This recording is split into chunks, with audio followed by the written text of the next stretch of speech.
Hi, my name's Stephen, and this is a video that's going to be talking all about my contracts. I'm going to go through every bit of it, why it's set out in certain places, and then through the terms and conditions. It's probably going to be a long one, to be fair, and you're just going to want to listen to me, so feel free to start typing or working on the computer. But I'll say things now and again which you all think, well, that was smart. I might do that in mine. Okay, so from the get-go, the first thing I do, which is different to anybody else, is I put the date and the time at the very top of the page. This is so when I've got about 100 of these on the windowsill waiting for me, they can all just sit overlapped like this, and I can see the dates for all the sheets for the entire year ahead. So I know when I'm leaving the door to just grab the top one or top two, depending on the date, and I've got that day's sheets and all the information is on it that I need. Having it all overlap like this means, yes, it's sometimes a bit weird that, there used to be the date down in the body of the text, but that was an old-fashioned way of doing it back in the 1970s. And I just realized this is 2026. I can be smart about this and put it at the top. So at the top of the page, date and time. My name, this is my full legal name, which I've crossed off because this is a video that goes out around the world. Don't need it. And my telephone number, email address, and web.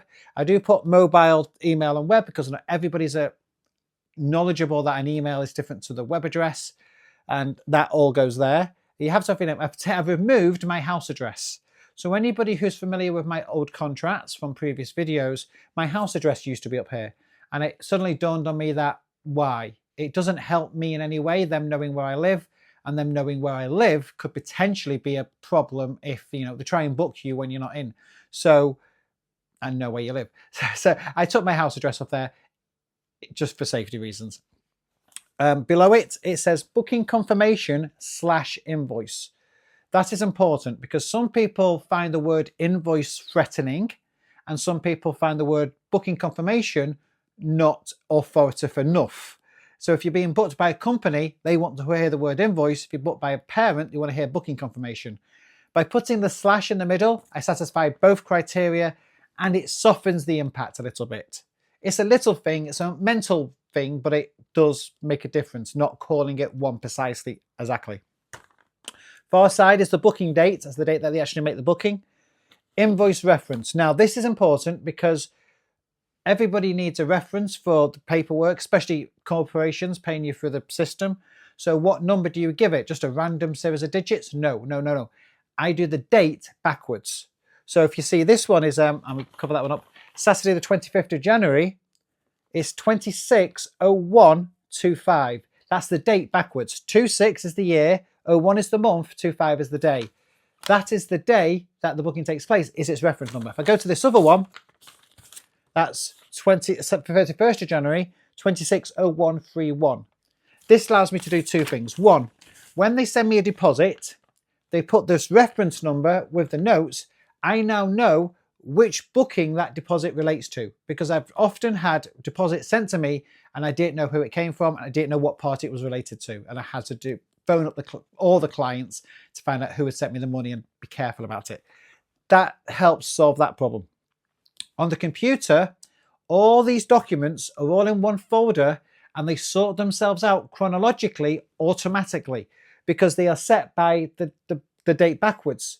So they all start off in order throughout the year. It means filing them, finding the right document for certain days is automatically done. I don't need to look through everything. It's sorted by the date. So yes, that is a great way of doing the invoicing for numbers. Below that is the address. One important note is the postcode always goes on its own line. By the way, these documents are for public venues. I've crossed off any sensitive information just for data protection reasons, but so these are public accessible venues, just in case anybody was thinking. But the postcode goes on its own line so that I can quickly type it into my sat nav, which is in the car. The phone is great, and they sometimes use the phone to find bookings, but I've also got a sat nav, and between the two, I can usually always find the venue. The phone has made mistakes. Google Maps and Apple Maps have sent me places where I got lost, couldn't find things. The sat nav can find is made for that purpose, but sometimes it's the other way around as well. So it's useful to have both. Below that is the total fee. That includes the amount with the deposit, just so certain companies, especially, or people wanting to pay the full amount in one go, can see what the total fee is. This next section I'm going to read out. A £50 deposit is required to secure the slot in the diary, turning all other work away. This is due within 48 hours to secure the booking. My bank details are as follows. Now, I've made it as short and precise as possible to tell them what I need. £50 deposit. I've chosen £50 on purpose. Yes, the actual fee, as you can see, is £195, so it's only 25% or 24%. It's not so much that it scares people away, because I know someone who takes a 50% deposit and someone else who takes a 100% deposit, as in the full fee before the show's happened, and they lose bookings because of it.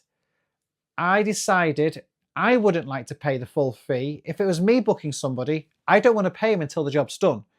All I'm asking for is a small deposit, which is 25%, which if the booking gets cancelled for any reason, it's non-refundable, because the reason I put that is turning all other work away. That part explains what the deposit is for, and it's not for services yet to be carried out, because that is more determined on the terms and conditions page. But it's important so that nobody thinks, well, I can get my 50 quid back if they held up the date in the diary all the way up until the day of the event and then cancelled on the day. Well, tough, you've lost your 50 quid. I put this is due within 48 hours. Now that is also important, because I used to give them 7 days and they would take their time over it and forget. I used to give them 72 hours and then another booking would come in and they would not pay the deposit, but I couldn't take the other booking because a booking was on hold, and then they would not pay the deposit for what, maybe they found someone cheaper, or they were shopping around, or they just wanted to hold the date, or me to hold the date for them, had no intention of booking me, and it caused me major problems. 48 hours is a reasonable window. In 2026, we all have a phone with a banking app on it. We can send that deposit immediately. There's no reason, in theory, it could be over the phone. There's no reason they can't pay the deposit there and then. But I'm giving them 48 hours just to be on the nice side and hoping that it all takes the follow through. To be honest, I don't really follow it up until a week has gone. So it says 48 hours on a piece of paper, and it says 48 hours in the email as well, which I send them. But I usually give them a week, mainly because I don't check my apps on my phones all the time, and it's just easier for me. But after 7 days, if there's a problem, then I have to chase up. Below that is my details. You've got to put your full legal name, because if you're using the banking app, which most people are, they type in your name and it checks that the details are referenced to the right person. So you do need to put your full name. It's a normal account, my normal banking account. I don't have a business account. I looked into that and I saw no reason for it, because if you get checked, they check all your accounts. So why give the bank £25 a month for a business account when it makes no difference whatsoever to anything? It just seemed like a waste of money. As you can see on below, it says, please add the event date as the reference so I know which booking it relates to. The event date is also the invoice number, but either way, that gives me the information I need. The remaining 145 can be sent with the deposit, prior to the date, or on the day itself before starting the show, not after, by either cash or bank transfer. Now, that is very specifically worded in such a way so that they know how much is left to pay. It's deducted from the total fee minus deposit. It can be sent with the deposit. So some clients, especially if they pay me like a care home or the Scout, this one, they paid in full in one go. They don't want separate invoices. Their system is set up so it's complicated. It's easier for them to pay in one straight go, and they're happy to do that. Most clients are scared stiff of paying things or cancellations, so they are happy just to pay the deposit and pay the rest on the day. It says prior to the date, because some people pay 24 hours before the day because they don't want to handle cash on the date itself, especially for some festivals where they're not allowed to handle money on the day. That solves that problem. Or on the day itself, before starting the show, not after. That's put there twice, before and not after. The reason being is I live in the UK, and this is going to be different if you're in, say, America, where tipping is a thing that happens quite often. In the UK, we do not tip. There's no such thing as tipping in the UK unless you're really weird. So I learned getting paid at the end of the party caused additional problems and additional issues that I didn't want to contend with. And getting paid at the start of the party just makes more sense for everybody because they've got the time, I've got the time, I'm set up. I set up the show first before I go do with them, and I'll go for that in a minute. But if they can't pay, if they're going to have problems paying me at the start, why would they have any means to pay me at the end? If they can't pay me at the end, I'm in trouble. And there's a couple of stories which I will talk about in another video where the client got arrested. So the client who booked me got arrested during the party, and I hadn't been paid yet because I was getting paid at the end at the time. And that I did eventually get my money because one of the grandparents paid me who was there. But events like that happen. I've had people shortchange me. People try and give me an envelope with, in this case, let's say it was 100 quid in it and the fee is 145. Well, that happens at the end of a party when they don't need you anymore. They just want to get rid of you and give you short change. If they still need you at the start of the party, that doesn't happen hardly ever as often because you're going to count that cash in front of them and they are seriously going to realize, wait, we still need this person. So getting paid is a lot easier and a lot more secure and safe before the party starts. So only under very rare circumstances do I get paid after the show now. And it solved a lot of my issues. How do I get paid? Well, this piece of paper. This is why it's crumbled up a bit. This is the piece of paper that I have with me. It gives all the details for me to get to the venue. Once I've set up my show, I walk over to the client with my phone in one hand, this piece of paper in the other, and I say, are you ready to settle up? Can we settle up? And they know this piece of paper in my hand tells them I'm serious. They have no clause to get out of it. If they start to give me if they go off somewhere, it's rare that this happens, but if they go off somewhere because I'll go get my bag or something like that and then start talking to a parent, I stay where I am and don't engage with anybody. I wait for them to come back. They see me waiting and they realize I'm not going to go anywhere. I was serious that I need paying before we start. And it does happen occasionally, but not often. Having this piece of paper in your hand tells them we're doing this now.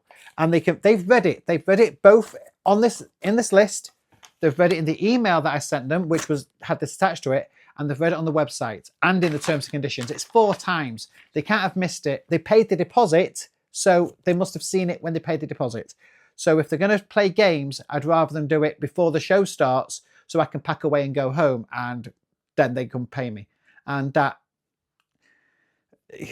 there's been other stories, but that's a video for another day. Okay, below that is the client's name. Then we've got the client's telephone number with a B section next to it. This one's blank, but sometimes I get 2 telephone numbers for various reasons, so it's useful to have a second space there. Their email address for where I send the confirmation sheets to. Their address, that is usually blank in 95% of all these, but occasionally you get a corporate client where you have to put their address at the bottom.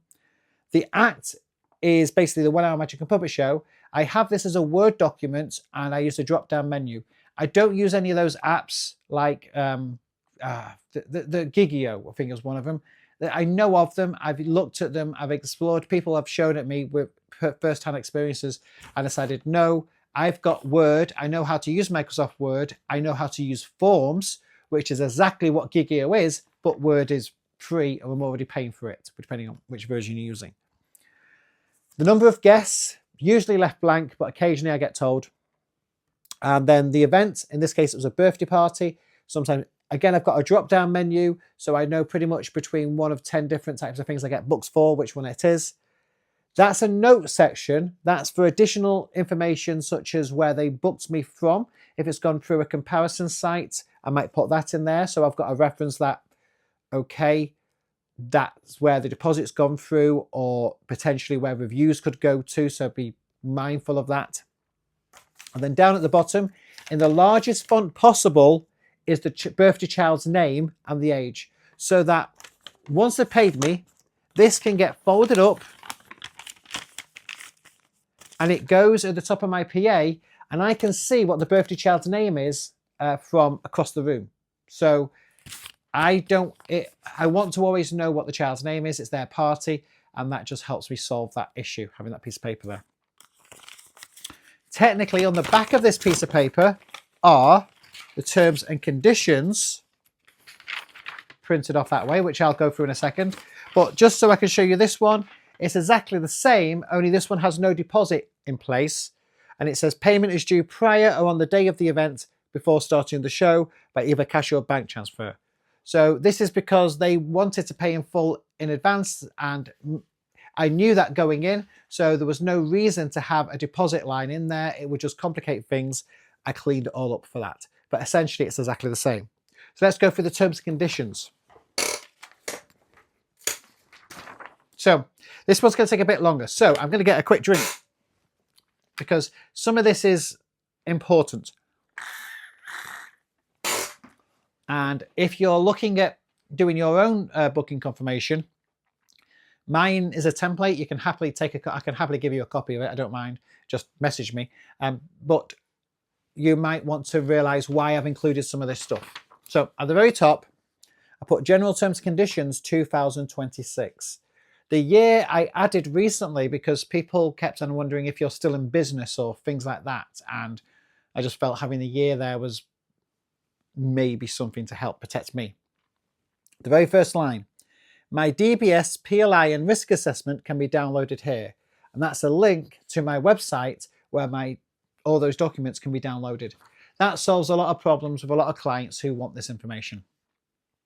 Number 1, payment. For most bookings, a non-refundable deposit is required to secure the date in the diary. Your booking is not complete until this has been paid. This ensures that I turn all other work away and covers administration costs. The remaining balance can be paid with the deposit prior to the day or upon my arrival before starting the show, not after. I accept cash or bank transfer. So let's go over that. For most bookings, because there are certain bookings I don't require a deposit for. A care home, for example, is normally only going to pay £75, or Probus Club might pay £75. So a £50 deposit really isn't worth it. And I'm not going to chase up a deposit for £10 or £20. That's just a waste of my time. It's more precious. Those are usually midweek bookings. And if they cancel, I just take it as a hit and just move on. But this is just a generic one that goes to all clients regardless. So I needed it to be worded specifically that it would give me broad access, but broad word. A non-refundable deposit. That is important. The word's non-refundable. Now, there was this urban myth in the magic community that if you put booking fee, it wasn't refundable. Well, then the pandemic happened and everybody needed refunding. And the booking fee line made no difference whatsoever legally. So I decided let's not play games with words and complicate things. It is a deposit, call it a deposit, but just put the word non-refundable before it so that people knew what it was all about. Is required to secure the date in the diary. That's telling them what the deposit is paying for, stopping me from taking any other work from anybody else. Your booking is not complete until this has been paid. That's to put pressure on them to act. I've already said they've got 48 hours to pay, but I've said here, I could take another booking if you've not paid the deposit yet. So it puts the fire under them to take action. This ensures that I turn all of the work away and covers administration costs. So administration costs is the cost of sending this paperwork. My time is not free. Me sending this booking confirmation cost me time, probably around 10 minutes, and electricity charge, computer charge, rental uses for this technology. This is all my costs, all to a piece of paper, which I haven't been paid for yet. The booking hasn't happened. So essentially what that means is it's covering all of my time sending this piece of paper. So that £50, once it's paid, is paid for all of this. The remaining balance can be paid with the deposit prior to the day or upon my arrival before starting the show, not after. It's exactly the same as before, only it's repeated in this section because this is the terms and conditions. It's been shortened down over the years, and this is just the current version of this contract. So anybody with a previous one will see some of the changes. Number 2, cancellations. Please notify me as soon as possible by email of any cancelled event. If the event is cancelled with good reason, the deposit can be transferred to another date when we are both available. In the event of me being unable to fulfill the booking due to having to isolate, serious illness, accident, vehicle breakdown, or other circumstances beyond control, every effort will be made to notify you in good time and the deposit refunded. I will also do whatever I can to help you find a replacement entertainer, although not guaranteed. Okay, so let's go into that. So if a booking is cancelled, let me know as soon as possible so I can clear it in my diary, take another work. Because if you have to try and recoup your money from this and various losses, Equity are good. I'm a member of Equity. They can go after clients if they really mess you around. But in reality, if you can get another booking to fill that space, it's better for everybody involved. Let's just say that. If the event is cancelled with good reason, the deposit can be transferred to another date when we are both available. Now, that means I'm not a monster. I understand if I had to cancel a booking because of me catching ill or something, or if I had to cancel somebody working on my house for whatever reason, I would appreciate if I could just transfer that deposit to another day. I'm with the client on this one. We can both, if say the child has got chicken pox and is having to isolate, let's just shift it to 6 months down the line or 3 months down the line. The deposit's transferable. I'm good with that. The booking's not been cancelled and it wasn't their fault. Something has happened. And I trust them. I have to trust them that they are telling the truth. However, I've had people cancel shows on me as punishment for their child misbehaving. Well, that's fine, but you don't get your deposit back for that. That's not my problem. But you can't use me as punishment against your child for whatever they've done. And somebody tried that with me once and it was a nightmare.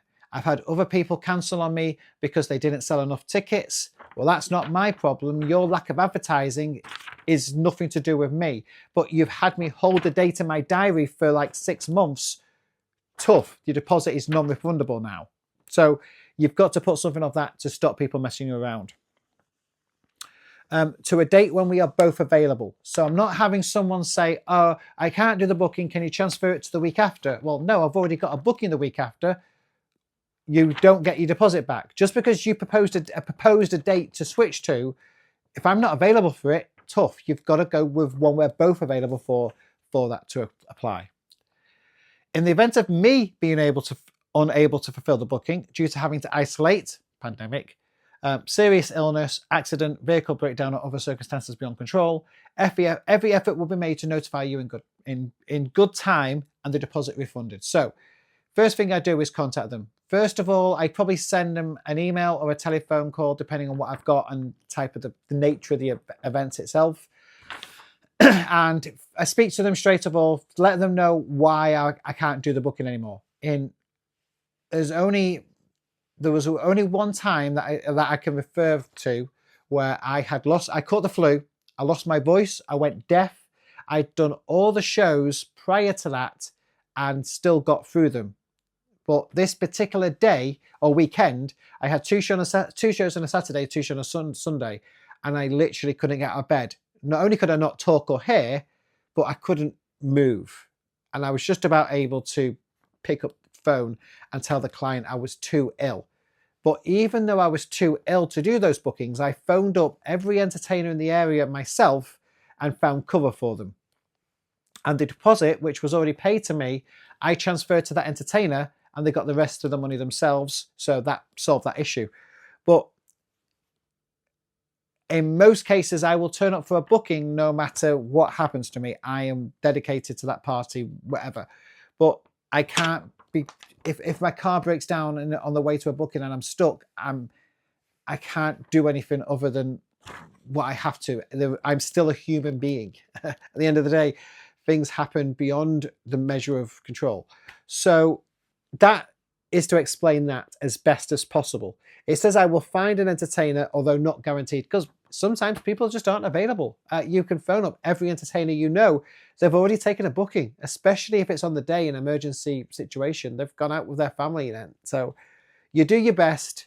and hope that everything there. But I do say the deposit's refunded, and then we have to deal with the situation. Number 3, distractions. Please remove anything in the room that can distract the audience's attention. This might be a bouncy castle, game console, balls, toys and pets. Please do not serve food or drink during the show. Keep all pets away. Anything that will take the attention away from the show can affect its duration. I will adapt as best as possible if such things happen, but for the best performance, it's better they be focused on just the show.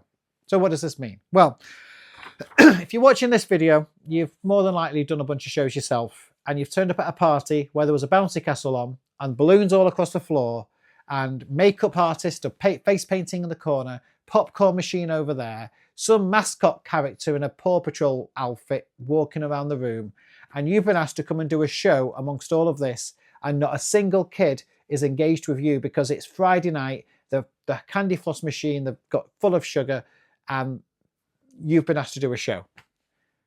And they are going to write a review for you afterwards, which has no bearing on your show because they had all these distractions. Well, at the very, very least, I've put it in my terms and conditions, no distractions. Do they obey it? No. I've turned up at many bookings, even this, and the room has been, what it is. I handle it nowadays. I know how to work with these obstacles, but I'm still going to protect my back and have a clause in here that tells me if there's anything on the day that goes beyond my level of control, I can point to this and say, look, it says don't have these things there, and you put them there. Pets. So, bouncy castle is an obvious one, and usually I try to get them to turn it off. They don't always do it because some of them are just, I paid for this, I'm going to leave it on. It's like, well, I paid for me as well, and I'm 4 times the price. But, they don't always. Game console. Sometimes there's a kid on the front row on his Switch. Well, you're just ruining the show, really, for everybody, but there you go. Balls, toys and pets. Yeah, they're all in the way. And balloons especially. Balloons on the floor. That will happen more often than not. And I do make use of the balloons now, but I still prefer them not to be there. So it says, I will adapt as best as possible if such things happen.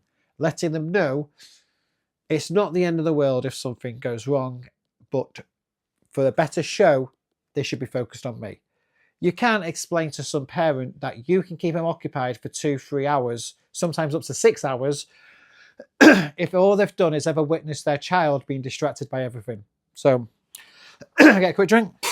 I will keep the label of the can away. There you go. Not promoting brand. Number 4. Restrictive games, bubbles, fire, confetti, etc. I do not play piñata in my parties, and I cannot organise it even if you bring your own. Giving children a bat to swing around other children while blindfolded is considered too dangerous. For similar reasons, we will never play musical chairs as that is a trip hazard. I have plenty of games in my repertoire, so these are not needed for my show. I do not use bubbles. I do not use bubbles as they create a slippery floor. I do not use a smoke machine as that hinders visibility. Some parents like to turn off all the lights to create a disco atmosphere. Please don't do this. Young children often get scared in the dark. We want them to see the entertainment. We want the photos to be visible and nobody to trip over a small child. Please keep all the lights on throughout the event. I do not use any flash or fire products as they can cause photosensitive reactions in the audience and me. I do not use confetti as that creates a mess no one wants to clean up. My balloons are all filled by a hand air pump. I do not inflate with my mouth for hygiene reasons. Okay, so there's a lot there to unpack. I don't do piñatas. I'm not buying a piñata for a party. And I've been to parties where the parent has bought a piñata and asked me to organise it, and I've said no. I literally had to outright say I'm not allowed to handle piñatas because it is true. You cannot, even if they don't use the blindfold, you cannot give a bat to a child to swing because there will be a toddler that comes running through the exact same time he swings. And I cannot be there and responsible for what happens to anybody injured with a child swinging a bat. You cannot take responsibility for it. My insurance, I don't believe, covers it. Equity, who provide my public liability insurance, have certain clauses in there, and piñata is one of them. I will not engage with piñata in any way.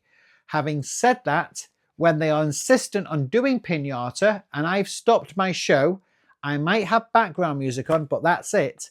I do watch and I play security guard only, and I do not get involved in any way. I'm watching the toddlers who are running around the room because the parents have somehow stopped caring. They still think I'm responsible for the party because they've seen me as the entertainer do the last hour and 50 minutes, and it's the last 10 minutes that the parent has decided to do this. But more importantly, I just don't want that child getting hurt. I'm there to protect those children. I'm not running the piñata in any way, but I'm going to try and stop anybody from getting hurt as best as I can. But I still don't want to have anything to do with it. Musical chairs is also banned in the UK. Now, the word banned is probably a bit too harsh because it's difficult to ban something without knowing the full ins and outs of it. From what I was told, there was a lawsuit where somebody at a kids' party, not mine, they tripped over one of the chairs, sued the entertainer and won. So from that day forward, the public liability insurance companies banned any of their entertainers from playing musical chairs. So I decided, you know what, I don't play musical chairs either, but I don't always have that number of chairs, but it just seems like a silly game to play when other games like musical bumps and statues exist.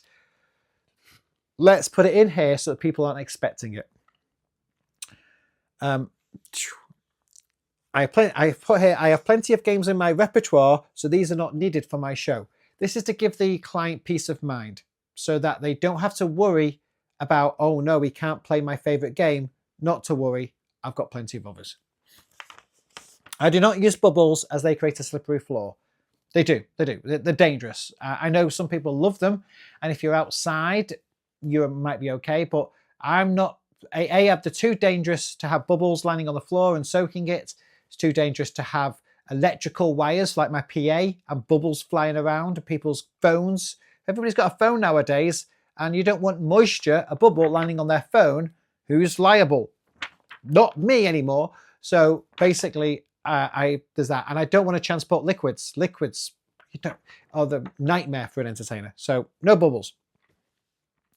Do not use a smoke machine. There's a story in my book of when I did use a smoke machine and it went horribly wrong, set off the smoke alarms, and disaster. And that's a story for another day. So I don't use smoke machines anymore. And transporting of the smoke fluid. That's also a problem. Do not turn off all the lights. This is an interesting one because of my PA having disco lights on it, people often think, oh, I'm going to turn out all the lights and turn it into like a disco. Well, a disco is something adults are accustomed to.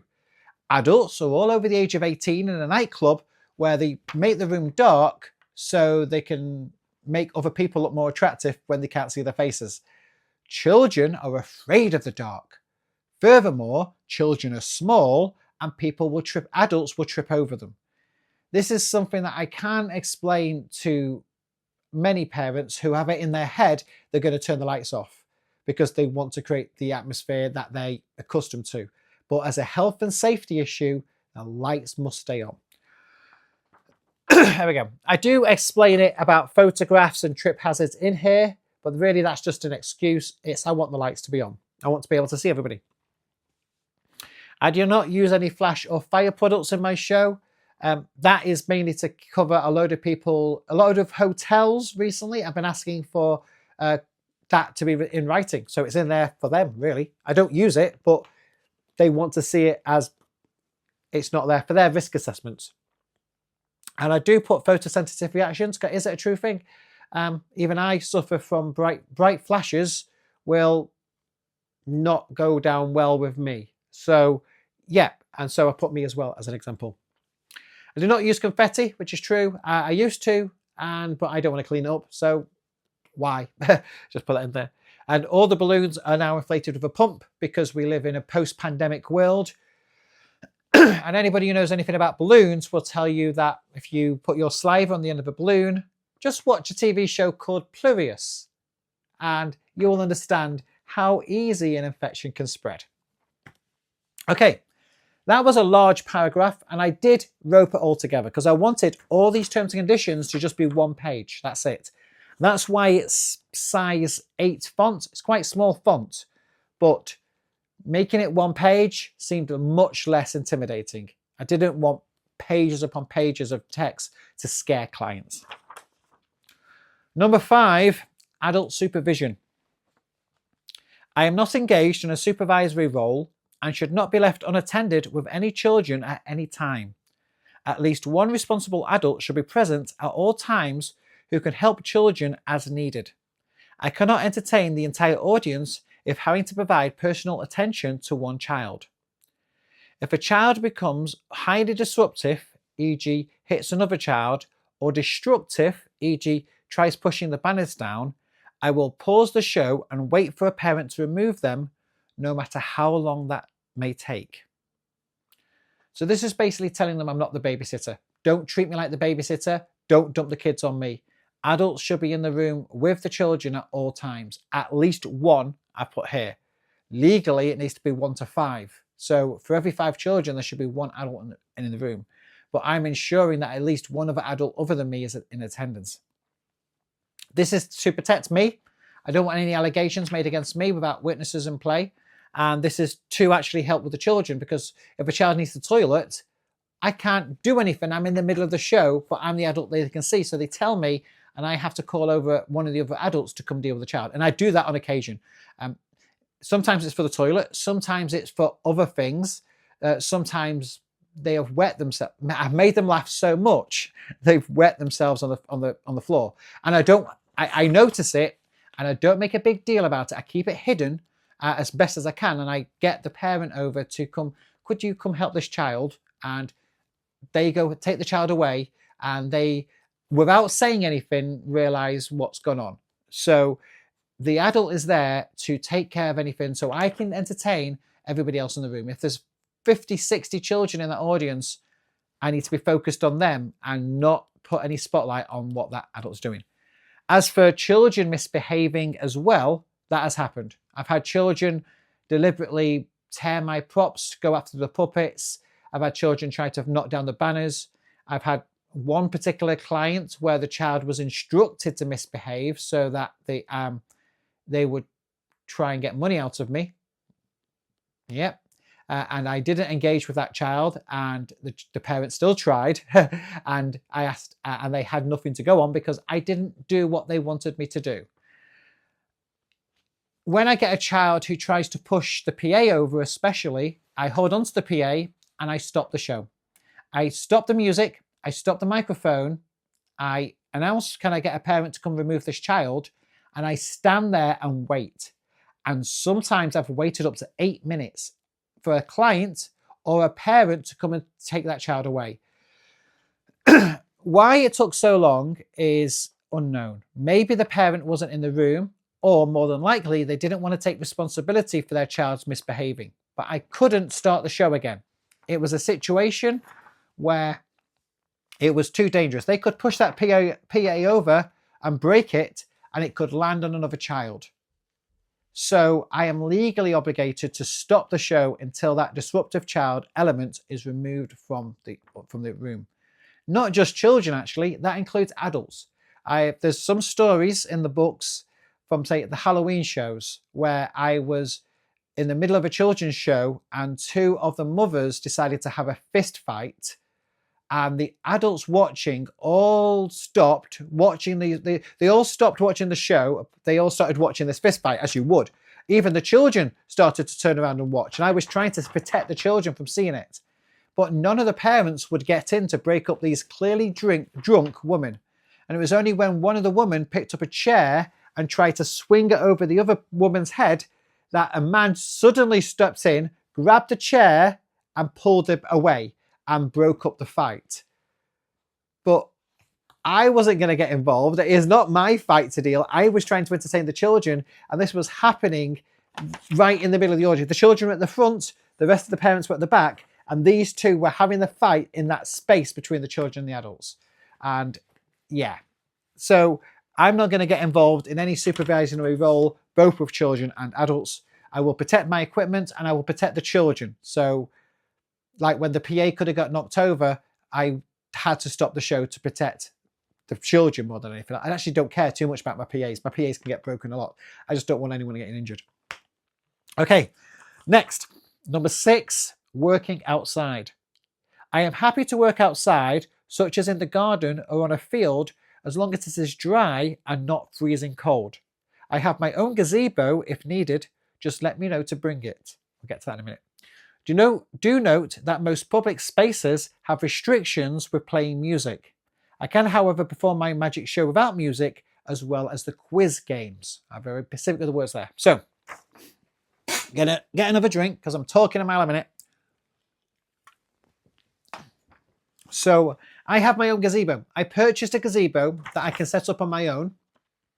And I had a look around, I looked at various ones, and I found a nice gazebo that you could do one man. It's pointless me mentioning, I don't know the name of it, but it's a one-man opening gazebo. It says 2 on the instructions, but it only requires 1. I don't use the walls anymore. It's an open gazebo. All it's got is a roof, and I use that to protect me from the sun if it's a sunny day, or rain if it's a rainy day. Do I use it all the time? No. No. It depends often on if I can peg it. I've got the pegs, which I need to secure it to the floor with, because I'm not having a wind come and bush it away and blow it around. It needs to be secured. I've got hooks and canopers to tie it to fences. I can only use it when I know it's safe to do so, but I do have it. I've also put in here about music restrictions, because I've done some shows in public parks. People have hired me, they've got a park near their house. They want me to perform in the park. Well, that's fine, but I cannot play music in a park. That is a different legal problem, and I'm not getting involved with it. So I literally put it in here that I'm not playing music in a public space. And that is to protect me a little bit, because I don't want the client to think, well, why can't we play games outside? Because we're in a public park. I'm not allowed to play the music. I do have royalty-free music, which I can play. But even then, I don't want to play music because I don't want to engage. Just because I can prove it's royalty-free doesn't mean I want the conversation. I don't want the letters through the post and me having to prove my innocence. Forget it. I'm just not playing music whatsoever. So they have to know that it's written in there prior to me turning up that I cannot play music in public spaces. I do say that I can do the show without music, which is true, I can. And I can do the quiz games. Now, that's not all I can't play musical bumps and I can't play musical statues, but I can play certain games like parachute games, but I don't mention that. But my quiz games, I can play without music. So it's not a deal breaker, meaning they don't need to cancel me. I still want the booking. I still want the money that booking is paying me. I don't want to scare them away by saying I'm not going to play music for them. But so I've put the alternative in there to soften the blow, should they be worried. Number 7, parking. It is the client's responsibility to ensure that there is adequate parking close to the venue entrance. I have large electrical equipment to load and unload. Any parking fees involved are not included in the fee and are additional to what is stated in the contract. All parking must be legal and safe for me and the car. Okay. Yeah, so I did a booking 2 days ago, and it was at a railway club. But the railway club decided to lease out their car park to the pay and display car parking company, and there were no spaces, and they were all reserved by prior booked paid for ownership. So there was no parking spaces for this club. I had to park, I'd say about half a mile away. That's a long way from the club. But because all my equipment lives on trolleys, which is not on this video, but I've shown it before, I could walk that entire distance with all my stuff on the trolley, and it was fine. I could do it. I wasn't that bothered about it. All the clients and all the children's parents who had to park their car, that's their own issue. They're going to have to deal with any tickets that they've got, but I am not getting parking fines, and I'm not risking anything on my license or anything like that by breaking laws just because a client is too lazy to pick a venue with decent parking.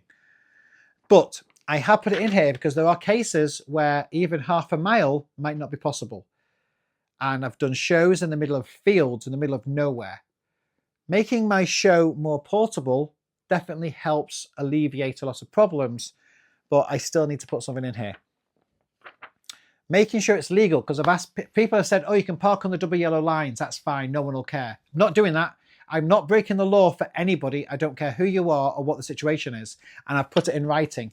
You can't ask me to break the law, and don't try, basically. And also legal and safe, because I've had a few people ask me to park in places, say, oh, well, you can unload now and go move the car. Well, where do I move the car to? And I'm not leaving all my equipment alone in the venue while I go move my car, because all my equipment will be gone by the time I get back. No, we're not, that doesn't happen. So there's only so much I can do, but I put it in writing in here that if the situation comes, I get to the venue and I cannot unload the car or park there, I'm still getting paid. Basically, we might have a fight on our hands in the courts, but it's not my fault. They chose a venue with no parking. So there you go. Number 8, performance times. For a 1 hour show, I arrive approximately 15 minutes early to set up. For longer shows, I arrive around 30 minutes early. I have multiple shows in a day and will need to leave at the scheduled ending time. This is to protect me, because I have done up to 6 shows in a day at different venues, and I wouldn't recommend that anymore. Most I do. I've got 3 this Saturday and 2 on Sunday, so I do need to leave on time to get across town to the next booking. And I've told them there what time to expect me. So if they book me for a 1 hour show, 15 minutes beforehand is all they can expect. Don't start calling me half an hour before the show starts asking where you are. You haven't booked me from, let's say the show was 2 till 3.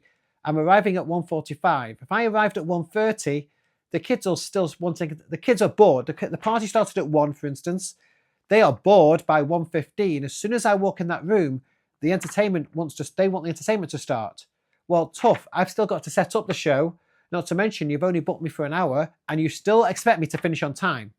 So me starting early doesn't help me in any way, and it only affects their ability to give their patience for me.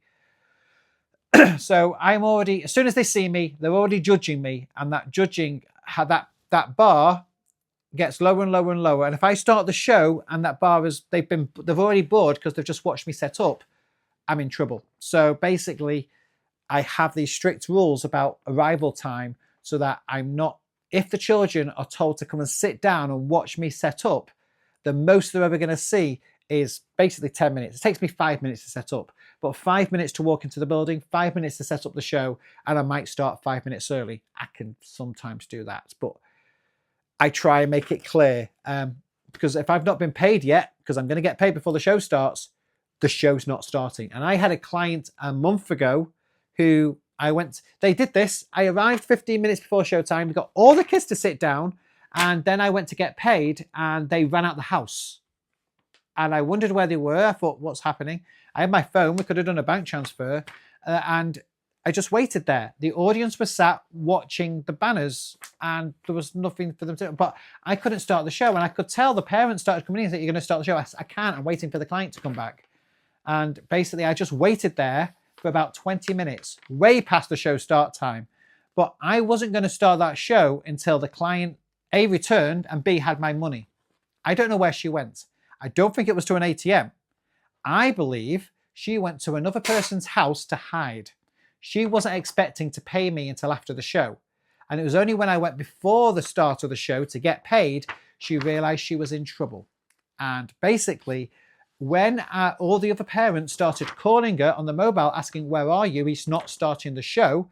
And they were speaking in their own language, which I didn't understand, but boy, did I understand the context and the tone.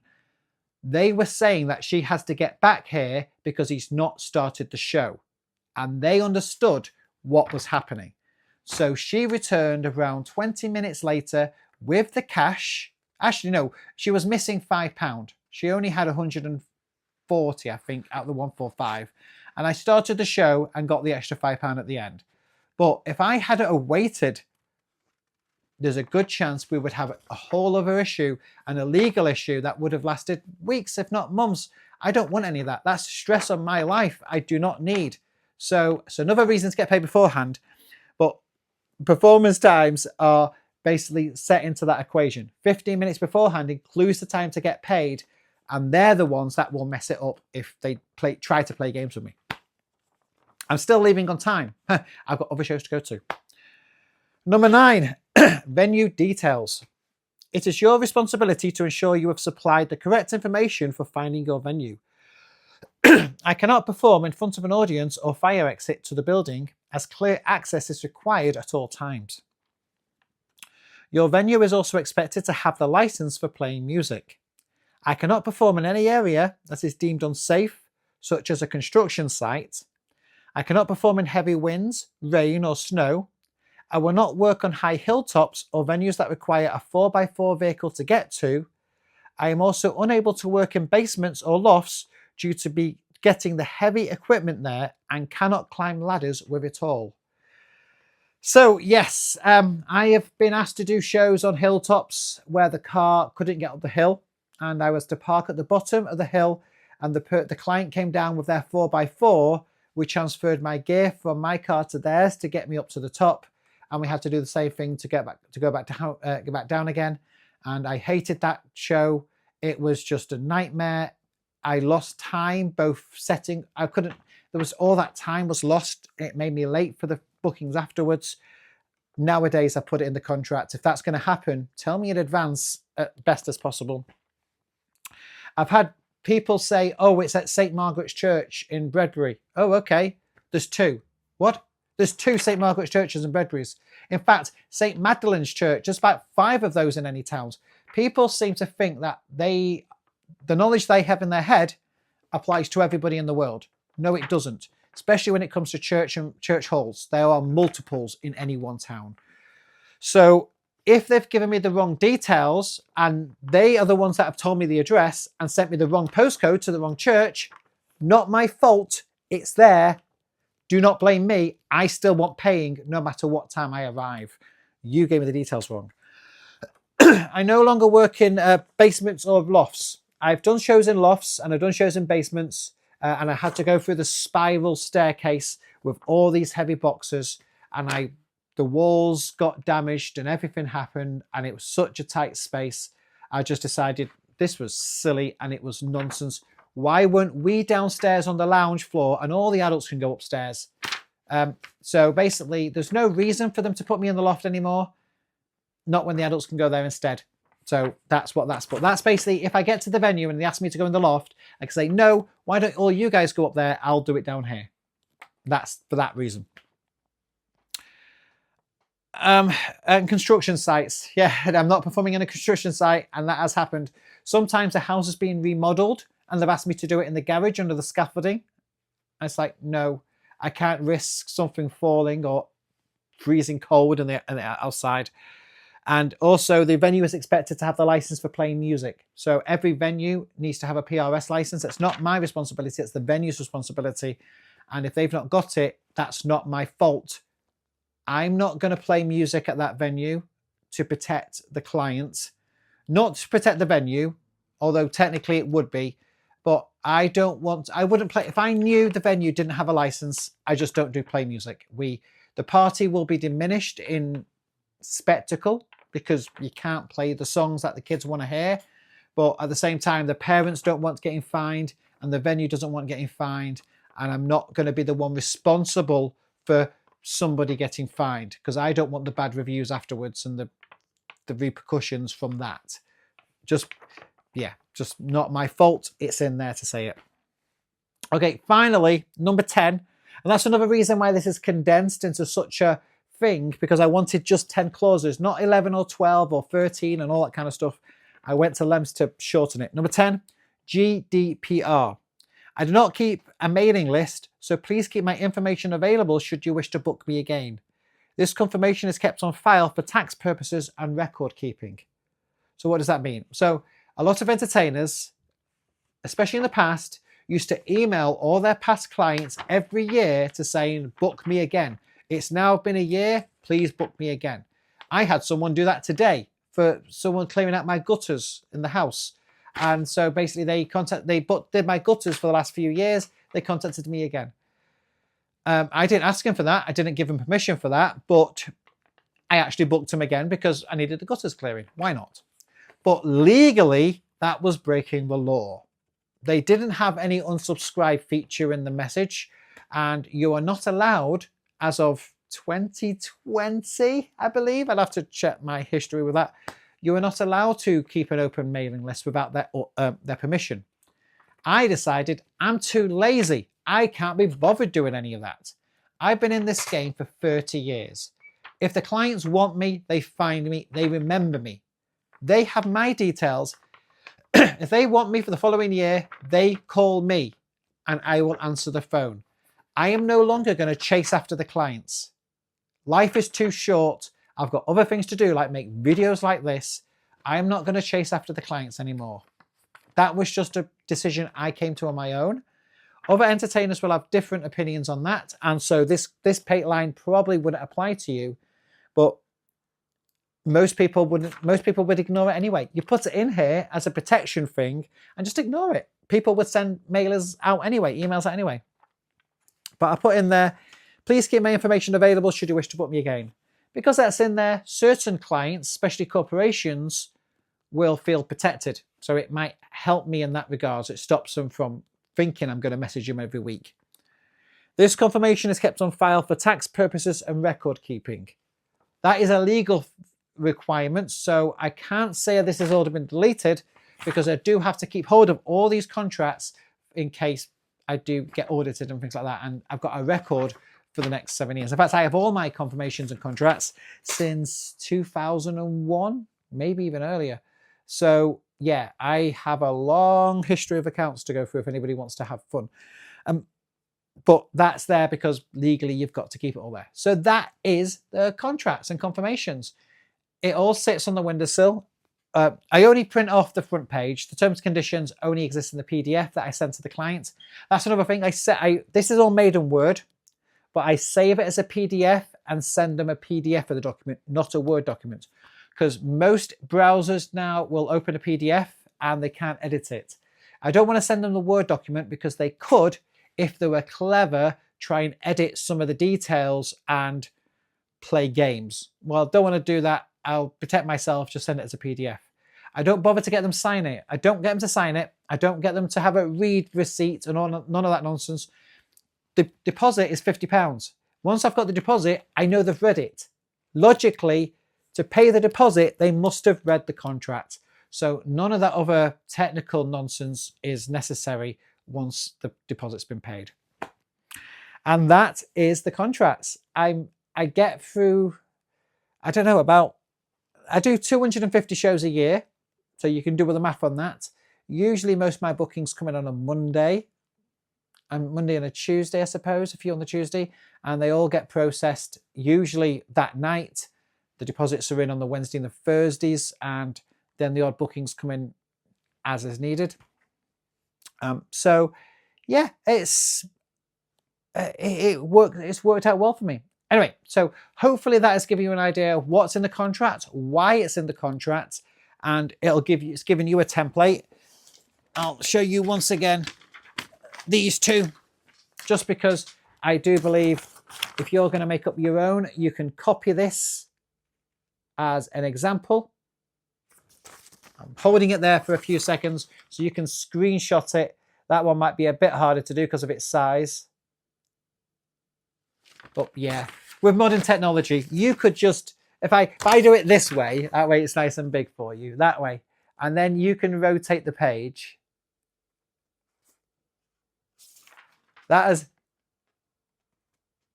It won't mean too much, but I'm sure if you are smart enough, you can use this on your, open it up with your latest iPhone, just rotate the page in photo, and you can just basically copy and paste the text because it will automatically recognize all that text and turn it into a document that you can just put into your notes or put it into your WordPad or put it in Pages for the Apple. So yeah, you can basically backwards engineer that and make your own contract from it. I don't mind. That's what this video is for, to give you ideas for how to do a contract as you see fit. Right, we're coming up to the hour, so I think that's a good time to end. Thanks for watching. I hope you enjoyed it. I hope I got taught you something. See you next time. Bye for now.